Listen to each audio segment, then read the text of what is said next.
पर उपस्थित भारतीय जनता पार्टी के सभी कार्यकर्ता और भाइयों, मैं सबसे पहले शारदीय नवरात्रि के अवसर पर आप सबका हृदय से अभिनंदन करता हूं, आप सबका स्वागत करता हूं इस विशेष कार्यशाला में। और खासतौर पर श्री सीपी जोशी जी का, जो वीरभूमि चित्तौड़गढ़ से माननीय सांसद भी हैं और भारतीय जनता पार्टी के एक प्रखर और वरिष्ठ कार्यकर्ता होने के नाते पूरे राजस्थान में उनका सानिध्य और सहयोग भारतीय जनता पार्टी के कार्यकर्ताओं को, राष्ट्रवादी अभियान के कार्यकर्ताओं को प्राप्त होता है। शारदीय नवरात्रि के अवसर पर उनका प्रदेश की राजधानी लखनऊ में इस स्वदेशी अभियान को, जो भारत के आत्मनिर्भर अभियान का हिस्सा बनने वाला है, इस अभियान के उद्देश्य से उनका आगमन हुआ है। मैं उनका विशेष रूप से प्रदेश की ओर से हृदय से स्वागत करता हूं, अभिनंदन करता हूं। आज का ये कार्यक्रम अत्यंत महत्वपूर्ण कार्यक्रम है, यानी विकसित भारत की संकल्पना को साकार करने का, उसकी आधारशिला को सुदृढ़ करने का अभियान है।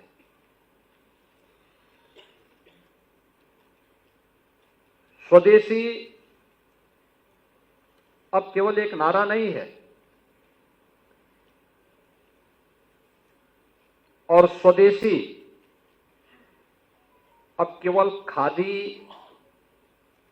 वस्त्रों तक सीमित नहीं है। सुई से लेकर के समुद्री मालवाहक जहाजों से के निर्माण को लेकर के, और एक फाउंटेन पेन से लेकर के एरोप्लेन के निर्माण को लेकर के भारतीय जनता पार्टी के नेतृत्व की सरकार देश के अंदर इस प्रकार का प्रोडक्शन कर रही है। इसलिए स्वदेशी की इस अवधारणा को विराट और व्यापक रूप दिया है आदरणीय प्रधानमंत्री जी ने। जो भारत में निर्मित हो, जिस पे भारत के श्रमिकों का पसीना लगा हो और भारत की युवा शक्ति की प्रतिभा जिसके निर्माण में लगी है, वह हमारे लिए स्वदेशी है। Make in India, make for the world, यानी पूरी दुनिया के लिए भारत के द्वारा बनाया गया उत्पाद जो पूरी दुनिया के लिए उपयोगी हो, दुनिया उसका अनुसरण करने के लिए मजबूर हो, वह सब हमारे लिए स्वदेशी है। और उस स्वदेशी को हम सब अपने जीवन का हिस्सा बना सकें, यह अत्यंत महत्वपूर्ण है। उस अभियान में आपको अपनी अपनी इकाई में योगदान देना है। इसलिए महत्वपूर्ण संगोष्ठी और शारदीय नवरात्रि की द्वितीया तिथि को यह आपके लिए भी और हम सब के लिए भी अत्यंत महत्वपूर्ण विषय है। आपने यहां पर अभी इस कार्यक्रम के राष्ट्रीय सह संयोजक श्री सीपी जोशी के उद्बोधन को सुना है। उन्होंने बड़ी सहजता के साथ इस बात को कहा कि एक समय दुनिया की अर्थव्यवस्था में भारत का जो योगदान था वह 40% था। यह 2000 वर्ष पहले की बात है, और ज्यादा दूर मत जाइए। आज से 300 वर्ष पहले, 300 वर्ष पहले दुनिया की अर्थव्यवस्था में भारत का जो योगदान था वह 25% था। 25% योगदान भारत का था।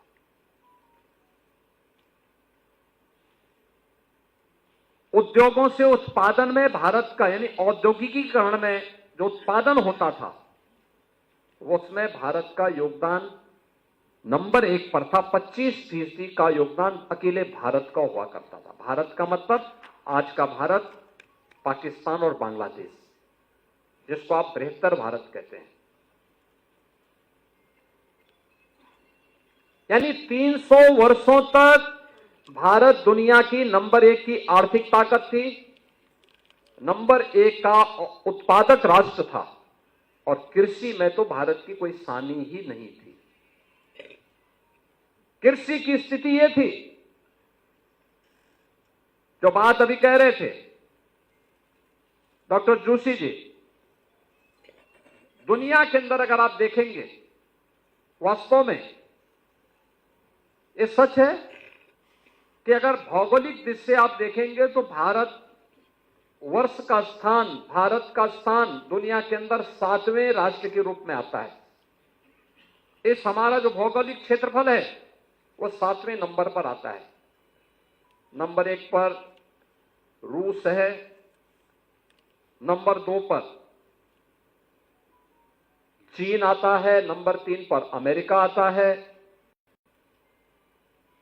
नंबर 4 पर ब्राजील का नंबर आता है, फिर ऑस्ट्रेलिया का नंबर आता है, कनाडा का नंबर आता है, कनाडा के बाद ब्राजील, ब्राजील के बाद ऑस्ट्रेलिया, ऑस्ट्रेलिया के बाद तब भारत, बृहत्तर भारत का नंबर आता है।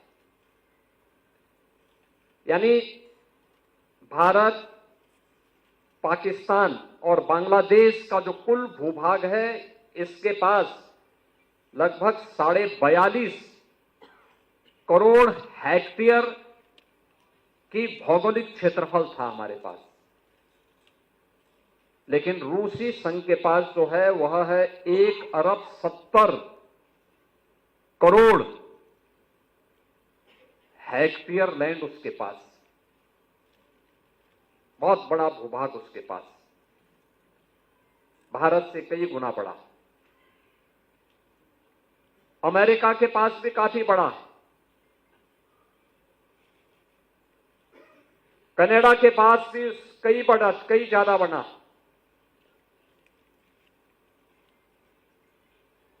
ब्राजील के पास भी, चीन के पास भी। लेकिन भौगोलिक दृष्टि से सभी भारत से बहुत बड़े हैं। लेकिन अगर कृषि योग्य भूमि की दृष्टि से देखेंगे तो दुनिया के अंदर जितनी भूमि है इन देशों के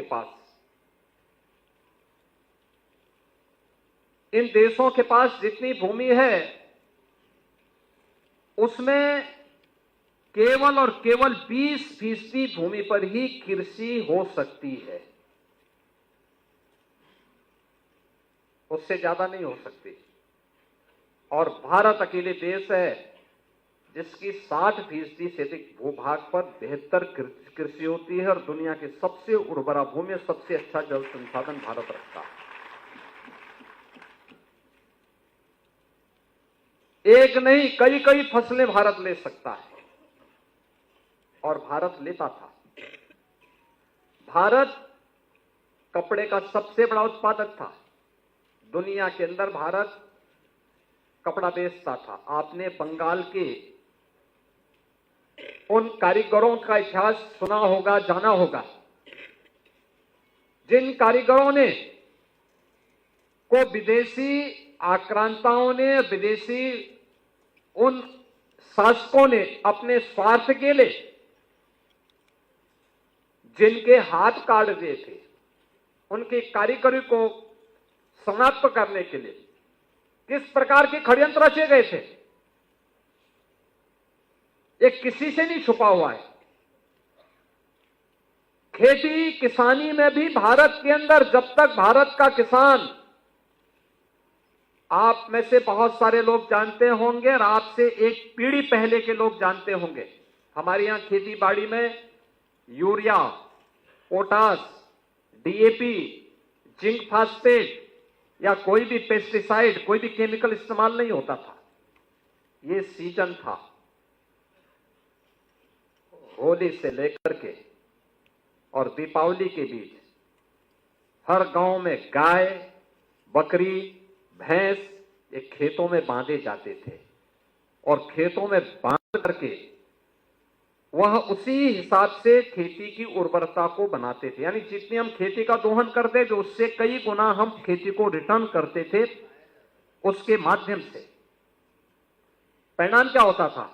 आज जिसको लेकर के प्रधानमंत्री जी नेचुरल फार्मिंग कह रहे हैं, जिसके लिए सुभाष पालेकर जी कहते हैं जीरो बजट खेती, ये जीरो बजट खेती ही हमारा अन्नदाता किसान इस देश के अंदर करता था। ये वही खेती थी, गाय का गोबर, गाय का मूत्र, गाय से जुड़े हुए उत्पाद, गाय का खुर उस धरती को मुलायम भी करता था, उसकी उर्वरता को भी बनाता था। परिणाम क्या होता था? खूब अन्न उत्पादन होता था, खूब अन्न उत्पादन होता था, धन धान्य से परिपूर्ण था।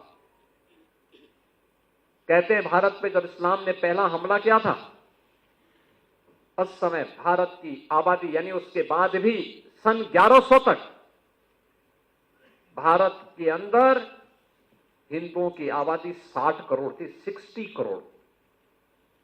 और 1947 में जब ये देश आजाद हुआ उस समय हिंदुओं की आबादी रह गई थी मात्र 30 करोड़। आप मुझे बताइए, इन 800-900 वर्षों में हमारी आबादी बढ़नी चाहिए थी कि कम होनी चाहिए थी? कम हुई। हम 60 करोड़ से 30 करोड़ पे आ गए।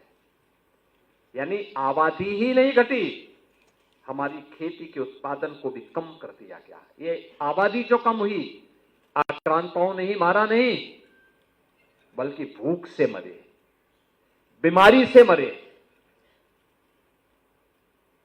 तमाम अन्य प्रकार की यातनाओं से मरे। विदेशी दास्ता ऐसे ही होती है।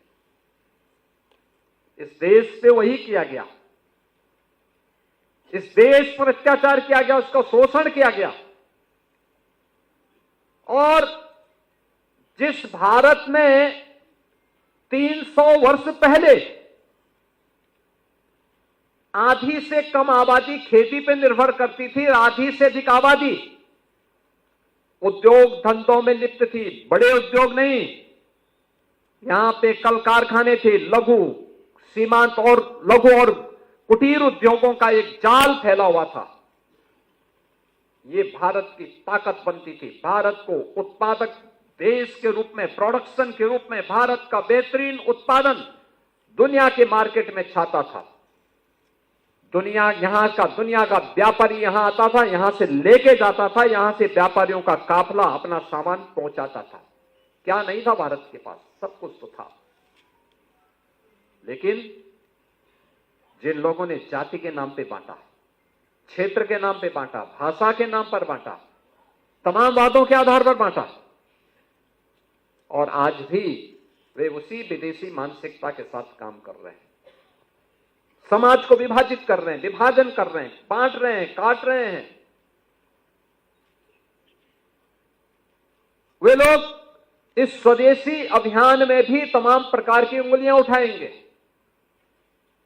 लेकिन प्रधानमंत्री जी का जो कहना है कि हम जो भी भारत के श्रमिकों के श्रम से बना हो, हमारे युवाओं की प्रतिभा से आगे बढ़ाओ, वह कोई भी उत्पादक जो भारत की धरती पर भारत के उद्यमी, भारत के व्यापारी, भारत के श्रमिक, भारत के युवा, इन सबके सामूहिक प्रयास से आया है, उस पूरे उत्पाद को स्वदेशी मान करके उसके लिए हमें एक एक व्यक्ति को तैयार करना है और उसी को खरीदने के लिए लोगों को कहना है। क्योंकि भारत के अंदर बना हुआ कोई भी उत्पाद जब हमारा नागरिक खरीदेगा, क्योंकि ये तो तय है कि आज के दिन पे दुनिया के अंदर भारत सबसे बड़ा उपभोक्ता बाजार भी है। 140-145 करोड़ की आबादी कौन नकार सकता है? उसकी आवश्यकताओं की पूर्ति करने के लिए, उसकी आवश्यकताओं के लिए जो भी प्रोडक्शन आना है, उस प्रोडक्शन को उसे प्राप्त हो सके, हर व्यक्ति लालायित होगा इस बाजार के लिए। क्योंकि प्रोडक्शन तो डिमांड एंड मार्केट की सप्लाई पे निर्भर करता है और लोगों को प्राप्त हो, कोई इसको नजरअंदाज नहीं कर सकता।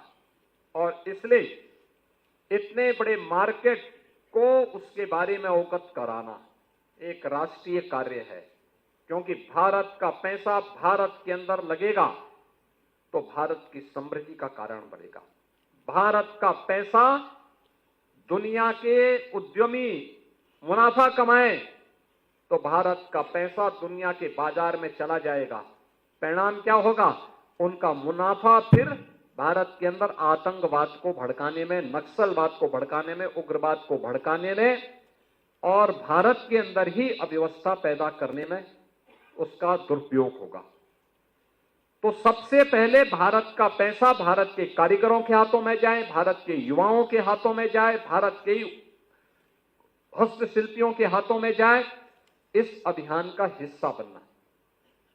तो मैंने कहा कि यह अभियान देश की आजादी का अभियान कभी स्वामी दयानंद सरस्वती ने प्रारंभ किया था, कभी वीर सावरकर ने इसके पक्ष में आवाज उठाई थी, कभी महात्मा गांधी और तिलक ने आवाज उठाई थी और यह आवाज आज स्वतंत्र भारत में नए भारत के शिल्पी के रूप में प्रधानमंत्री मोदी जी ने इस अभियान को एक नई गति दी है, एक नई गति दी है।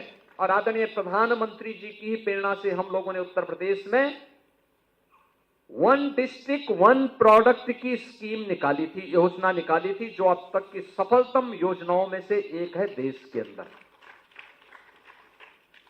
आप जानते होंगे सभी 75 जनपदों की एक यूनिक प्रोडक्ट है यूपी के अंदर, 75 जनपदों की यूनिक प्रोडक्ट। दुनिया के अंदर कोई भी व्यक्ति खेलता कहीं भी होगा, लेकिन उसके पास फुटबॉल, उसके पास बैडमिंटन का रैकेट, उसके पास क्रिकेट की बॉल या बैट, उसके पास हॉकी का स्टिक, कुछ भी हो, वह कहीं और से नहीं बनी होगी, उत्तर प्रदेश के मेरठ में ही बनी होगी। चमड़े का उत्पाद दुनिया के अंदर लोग इस्तेमाल करते होंगे, चमड़े का बैग होगा, चमड़े का पर्स होगा, चमड़े का जूता होगा, चमड़े से जुड़ा हुआ कोई भी उत्पाद होगा, इस्तेमाल दुनिया कर रही होगी, लेकिन बना हुआ आगरा, कानपुर या उन्नाव में ही बना होगा। कारपेट दुनिया के अंदर कोई भी इस्तेमाल कर रहा होगा, लेकिन बना होगा भदोई, वाराणसी, मिर्जापुर में ही, उत्तर प्रदेश के अंदर। सिल्क की साड़ी दुनिया के अंदर लोग इस्तेमाल करते होंगे, लेकिन बनी होगी वाराणसी और आजमगढ़ में। जरी जरदोजी के कार्य को दुनिया के लोग इस्तेमाल करते हैं, लेकिन वो बनी होगी लखनऊ में। ग्लास का आइटम लोग अपने घरों में इस्तेमाल करते होंगे, घर के दैनिक कार्यों के साथ साथ उनके घर की डाइनिंग की शोभा बढ़ाने के लिए भी, लेकिन बना होगा फिरोजाबाद में ही। हर घर की शुरुआत होती है सुबह की चाय से, और चाय परोसा जा रहा होगा, जो चीनी मिट्टी का बर्तन बना होगा खुर्जा में ही बना होगा। ब्लैक पॉटरी बनी होगी तो आजमगढ़ में बनी होगी, टेराकोटा बना होगा तो गोरखपुर में बना होगा। यानी ये वन डिस्ट्रिक्ट वन प्रोडक्ट की सभी जगह की। और दुनिया के अंदर सबसे अच्छा चावल भी अगर किसी को खाना है तो सिद्धार्थनगर का काला नमक चावल खा लीजिए।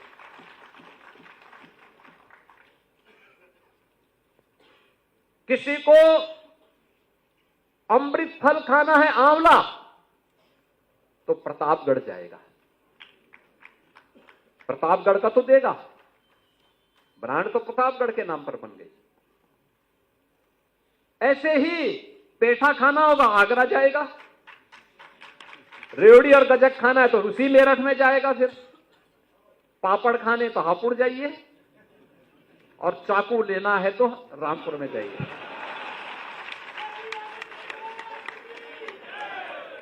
लेकिन ये वन डिस्ट्रिक्ट वन प्रोडक्ट की उत्तर प्रदेश की स्कीम ने जो प्रधानमंत्री जी की प्रेरणा से हमने प्रारंभ की, इसने रोजगार दिया। 96 लाख यूनिट उत्तर प्रदेश के अंदर स्थापित हुई हैं। इस 17 के पहले मृत प्राय हो चुका था, लोग पलायन कर रहे थे, कारीगर हताश था, निराश था, सरकार का प्रोत्साहन नहीं था, बड़े पैमाने पे लोग भाग रहे थे। हम लोग आए, हमने स्कीम बनाई, उसको फिर से जोड़ा, उसको एक नई गति दी, उस अभियान को एक नए सिरे से आगे बढ़ाने का काम किया और आगे बढ़ाने के साथ साथ जब उसको मजबूती प्रदान की, उसको हमने डिजाइन दी, उसको हमने टेक्नोलॉजी दी, उसको हम लोगों ने मार्केट दिया, उसकी ब्रांडिंग की और हर प्रकार से उसको प्रोत्साहित किया, पैकेजिंग की सुविधा दी। आज परिणाम क्या है? 2 लाख करोड़ रुपए का केवल हम एक्सपोर्ट कर रहे हैं, 2 लाख करोड़ का। आप जाइए भदोही में 14,000 करोड़ रुपए का केवल एक्सपोर्ट होता है। ये दुनिया के मार्केट में, डोमेस्टिक मार्केट अलग है। आप चले जाइए मुरादाबाद में ब्रास के लिए, ब्रास का आइटम 12 से लेके 14,000 करोड़ का वहां से एक्सपोर्ट होता है, डोमेस्टिक मार्केट का अलग है। अगर आप चले जाइए फिरोजाबाद में 4 से 5,000 करोड़ का केवल एक्सपोर्ट हो जाता है। यानी हर एक मार्केट की अपनी एक पहचान है, अपनी एक ताकत बनी है। और परिणाम क्या है? जो उत्तर प्रदेश माना जाता था कि ये बीमारू राज्य है, वो अकेले 2 लाख करोड़ का केवल एक्सपोर्ट कर देता है ओडीओपी के माध्यम से। ये पैसा गवर्नमेंट के पास कम, हमारे उद्यमियों के पास, हमारे कारीगरों के पास, हमारे श्रमिकों के पास आता है और इसमें 2 करोड़ लोग रोजगार प्राप्त कर रहे हैं। 2 करोड़ लोग, 2 करोड़ का मतलब 10 करोड़ लोगों का सीधे सीधे इस कारोबार के साथ जुड़ाव होता है। यह है ताकत। यानी कम पूंजी पर, कम स्थान पर, घर के अंदर भी यह काम हो सकता है। लोग यही करते हैं और उसका लाभ प्राप्त होता है। यह है ताकत हमारी। और उस ताकत को जो हर एक क्षेत्र में भारत के अंदर पैदा हो रहा है, हमारे लोकल किसान, लोकल श्रमिक, हमारा युवा, हमारे अपने लोग जो उत्पाद तैयार कर रहे हैं, जो प्रोडक्शन तैयार कर रहे हैं, वह एकजुट उसको मजबूती मिले, इसको लेकर के एक बड़े अभियान का हो। और मैं तो चाहूंगा धर्मपाल जी से 25 सितंबर से 29 सितंबर के बीच हम यूपी इंटरनेशनल ट्रेड शो का आयोजन कर रहे हैं ग्रेटर नोएडा में, इंडिया एक्सपो सेंटर में। आदरणीय प्रधानमंत्री जी इसका उद्घाटन करेंगे इसी 25 सितंबर को, प्रातः 9:30 बजे उद्घाटन करेंगे। ये स्वदेशी और आत्मनिर्भर का सबसे अच्छा मॉडल है। आप देखना, ये उसका 3रा संस्करण है हमारा, हम पिछले 3 वर्षों से कर रहे हैं। उत्तर प्रदेश के अंदर किसी भी जनपद में जो बना होगा उसको वहां पे केवल डिस्प्ले और शो केसिंग ही नहीं की जाती, 500 विदेशी व्यापारी भी आए हैं खरीदारी करने के लिए और देश भर से भी व्यापारी वहां आए हैं। अभी से सारे hotel, Delhi, Noida, greater Noida, Yamuna authority के सारे होटल अभी से पैक हो चुके हैं, जो लोग अभी से खरीद। यानी गत वर्ष 2200 करोड़ की वहां पे बिक्री हुई थी, 2200 करोड़ की। अनुमान करिए 4 दिन में 2200 करोड़ की बिक्री हुई थी। यानी एक सफलतम आयोजन होता है जो उत्तर प्रदेश के कारीगरों को, हस्तशिल्पियों को, उद्यमियों को वहां पर एक प्लेटफॉर्म प्राप्त होता है। और उत्तर प्रदेश तो आज वन डिस्ट्रिक्ट वन प्रोडक्ट और खादी के प्रोडक्शन से लेकर के डिफेंस प्रोडक्शन तक अपनी ताकत का भरपूर इस्तेमाल कर रहा है। अन्नदाता किसान खुशहाल है, उसको लागत का 1.5 गुना से अधिक दाम मिल रहा है। अकेले गन्ना किसानों को हमने पिछले 8 वर्ष के अंदर 2,86,000 करोड़ रुपए का गन्ना मूल्य का भुगतान उसके खाते में डीबीटी के माध्यम से किया है। लगातार इन कार्यक्रमों को एक तरफ आगे बढ़ाया जा रहा है। 45 लाख करोड़ रुपए से अधिक के निवेश के प्रस्ताव यहां पर आए। बेहतरीन कनेक्टिविटी भी बनाई गई और वन डिस्ट्रिक्ट वन प्रोडक्ट और विश्वकर्मा श्रम सम्मान और पीएम विश्वकर्मा जैसी स्कीम के माध्यम से इसको प्रभावी ढंग से आगे बढ़ाने का काम किया जा रहा है। और उत्तर प्रदेश का इंटरनेशनल ट्रेड शो प्रधानमंत्री मोदी जी के उसी अभियान का हिस्सा है, जो इसका तृतीय संस्करण 25 सितंबर को आदरणीय प्रधानमंत्री जी के कर कमलों से ग्रेटर नोएडा में ही संपन्न होने जा रहा है। आप एक बार जाके देखेंगे, उन स्टॉल को देखेंगे, लगभग 2,500 के आसपास स्टॉल लगे हुए हैं उत्तर प्रदेश के सभी 75 जनपदों के। आज इलेक्ट्रॉनिक कंपोनेंट कोई भी हो देश का, उसका 60% प्रोडक्शन यूपी कर रहा है और 60% मोबाइल फोन अकेले उत्तर प्रदेश में बन रहे हैं आज के दिन पे। फोन की कोई भी होगा, उसकी जो स्क्रीन होती है, जो उसका डिस्प्ले बोर्ड होता है, टेलीफोन यानी आपका स्मार्टफोन हो, टैबलेट हो, लैपटॉप हो, ये पूरी स्क्रीन उत्तर प्रदेश के अंदर बन रही है। यानी अब ये चीन से, ताइवान से या अमेरिका से नहीं आ रही, उत्तर प्रदेश के अंदर बन रही है। और उत्तर प्रदेश के अंदर हम पिछले 5 साल से इसका सफलतापूर्वक प्रोडक्शन करके न केवल देश के लिए बल्कि दुनिया के लिए भी इसको उपलब्ध करवा रहे हैं। अकेले उत्तर प्रदेश 2 लाख करोड़ का उत्तर प्रदेश मोबाइल फोन यहां से बाहर भेजता है, बड़े पैमाने पे भेज रहा है, हर स्तर पर कार्य हो रहा है। और उस दिश से इस ट्रेड शो को अगर आप देखेंगे तो आपको भी लगेगा कि हमें गांवों में, अपने अपने जनपदों में स्वदेशी मेला कैसे लगाना है। हमारा एमएसएमई विभाग भी इसमें सहयोग करेगा आपका। और मैं चाहूंगा कि ये मेला की तिथि भले देर की, अगर उसको पहले लगाएंगे तो व्यापारियों को लाभ भी होगा। जैसे अभी दीपावली के पहले हम लोगों का प्रयास रहता है कि हर जनपद में वन डिस्ट्रिक्ट वन प्रोडक्ट का और स्थानीय उत्पादों का मेला लगे जनपद स्तर पर। अगर हम अभी से इसकी प्लानिंग कर लेंगे, क्योंकि दीपावली 19 और 20 को पड़ेगी, अगर हम 10 से 18 के बीच में 1 सप्ताह का मेला इस रूप में अभी से प्लानिंग कर लेंगे, बड़े पैमाने पे ये कार्यक्रम अच्छे हो सकते हैं। क्योंकि इसमें बहुत लाभ स्थानीय उद्यमियों को और व्यापारियों को होता है। और दूसरा, विदेशी उत्पाद को लोग खरीदने से फिर बचते हैं। जैसे चीन की झालर पहले ही छा जाती थी, पहले आज 17 के पहले छाती थी, लेकिन अब घर घर में दीप लोग जला रहे हैं, मिट्टी के दीप जला रहे हैं। मुझे याद है जब हमें अयोध्या में दीपोत्सव का आयोजन करना था 2017 में, 51,000 दीप अयोध्या और अयोध्या कमिश्नरी में नहीं मिले थे, पूरे प्रदेश भर से मुझे जुटाने पड़े थे। और उसके बाद इस संख्या बढ़ती गई। गत वर्ष हमने 21 लाख दीप प्रज्वलित कराए थे और सभी अयोध्या में बने थे। खबरें जो आपको जोड़ती हैं सीधे हमसे, जिनका आपकी जिंदगी पर होता है सीधा असर, खबरों की वही तस्वीर, बिना बदले, बिना डरे।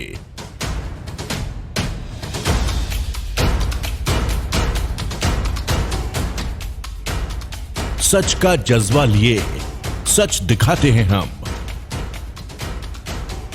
आपकी आवाज के साथ TNI आवाज।